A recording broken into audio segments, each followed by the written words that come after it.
আপনাদের নেতা হিসাবে আমি আপনাদেরকে নির্দেশনা দিব, আপনাদের সহকর্মী হিসাবে আপনাদেরকে আমি অনুরোধ করব।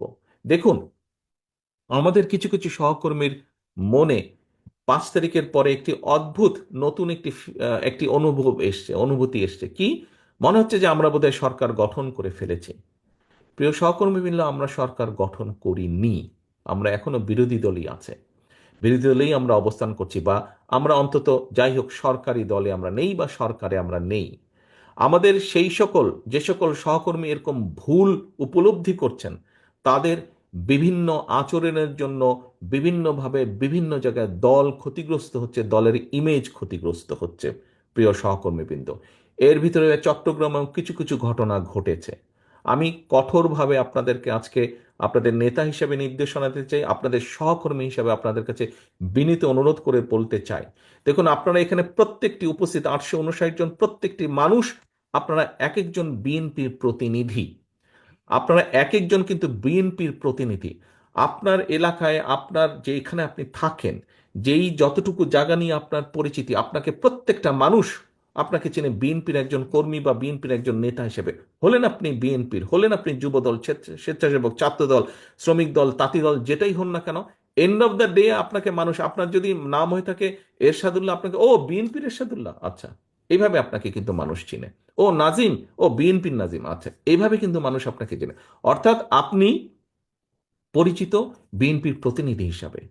প্রিয় সহকর্মীবৃন্দ, আপনি যখন আপনার নিকট আত্মীয় স্বজনের বাসায় যান, আপনি নিশ্চয়ই আপনার চলাফেরা, কথাবার্তা, উঠা বসাতে এমন কিছুর পরিচয় দেন যাতে সেই আত্মীয়র মনে আপনার সম্পর্কে কোনো নেগেটিভ ধারণা না হয়। এটি নর্মালি আমরা করি, করি না? এটি নেগেটিভ ধারণা না হয়। সহকর্মীবৃন্দ, আপনি যখন এলাকায় পরিচিত বিএনপির প্রতিনিধি হিসাবে, কেন আপনি এমন কিছু করবেন?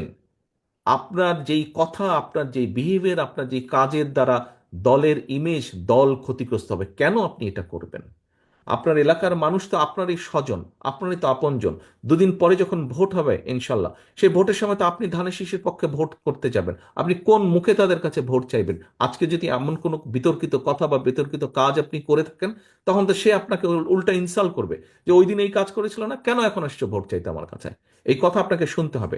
আমাদের পক্ষে সম্ভব না। আমরা বিশ্বাস করি না দামি নির্বাচনে, আমরা বিশ্বাস করি না নিশিরাতের নির্বাচনে, আমরা বিশ্বাস করি না ব্যালট চুরির নির্বাচনে।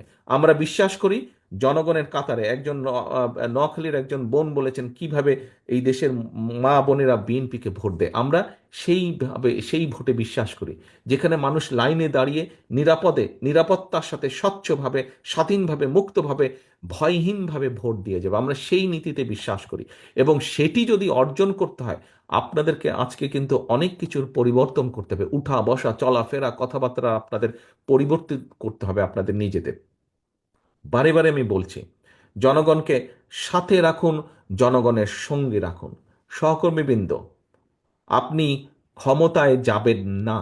এখানে উপস্থিত মানুষ, একটি মানুষও ক্ষমতায় যাবেন না। আপনারা আপনারা মানুষের সমর্থন পেলে ইনশাল্লাহ দেশ পরিচালনার সুযোগ পাবেন। দেশ পরিচালনার সুযোগ পাবেন। মানুষ আপনাদেরকে ক্ষমতা দেবে না, আপনাদেরকে দেশ পরিচালনার সুযোগ দেবে। দুটোর মধ্যে পার্থক্য আছে। ক্ষমতায় ছিল পলাতক স্বৈরাচার, পার্থক্যটা বুঝতে হবে। ক্ষমতায় ছিল পলাতক স্বৈরাচার, ক্ষমতা ছাড়া কিচ্ছু বুঝতো না বলেই দেশের মানুষের জন্য কোনো কাজ করেনি। আপনাদের আজকে যে বিভিন্ন অভিযোগ, যে তাদের আমলে জলাবদ্ধতা হয়েছে, ট্রাফিক জ্যাম হয়েছে, এই হয়েছে হয়েছে, শিক্ষা ব্যবস্থা ধ্বংস হয়ে গেছে, সংস্কৃতি ধ্বংস হয়েছে, কেন এই কথাগুলো আপনারা বলছেন? এই জন্য আপনারা এই কথাগুলো বলছেন যে ওরা ক্ষমতায় ছিল, ওরা জনসমর্থনে দেশ পরিচালনার সুযোগ পায়নি, ক্ষমতা দখল করে ক্ষমতায় ছিল। আমরা দেশ পরিচালনার সুযোগ পেতে চাই জনগণের সমর্থন নিয়ে, এবং সেই জন্যই দেশ পরিচালনার যদি সুযোগ পেতে চান, দেশ পরিচালনা যদি করতে চান, তাহলে নিজেকে সেইভাবে গড়ে তুলতে হবে। নিজের প্রতি মানুষের সেই সমর্থন, আস্থা অর্জন করতে হবে।